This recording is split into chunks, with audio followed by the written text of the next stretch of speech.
যারা এখানে ভোট দিচ্ছে তারা কিন্তু একেবারে শিক্ষিত সমাজ, সবাই একে 100% শিক্ষিত সমাজ, তারা ভোট দিতেছে। আর জাতীয় নির্বাচন যেটা হবে এটা কিন্তু একেবারে মিক্সড, এটার সাথে ওইটার একেবারে মিলে ফেলানো যাবে না, বাট এটা তো একটা মডেল হিসাবে কাজ করবে। আর এখানে ধরেন যারা প্রিজাইডিং অফিসার, পোলিং অফিসার হচ্ছে, তারা একেবারে উচ্চ শিক্ষায় শিক্ষিত।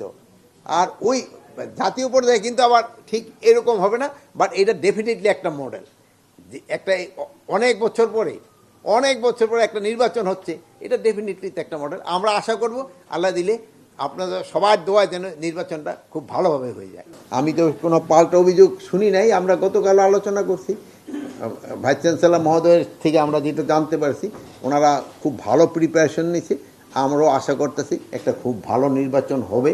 এবং সকালে আপনাকে মিডিয়ায় দেখছি, মাঝখান তো আর দেখতে পাইনি, যতক্ষণ আমি দেখছি অতক্ষণ দেখলাম যে ভালোভাবেই হচ্ছে, আর যেটা আপনারা প্রচার করছেন। জাতীয় নির্বাচনে আজকে মেইনলি আমরা আলোচনা করছি যে আমাদের ট্রেনিংটা নিয়ে, আমাদের প্রস্তুতিটা কী ধরনের প্রস্তুতিটা আমাদের নিতে হবে ওইটা নিয়ে, এবং সবাই যেন ওই যে একটা ট্রেনিং মডিউল আমরা করছি ওই ট্রেনিং মডিউলটা যেন তারা মেনে চলে।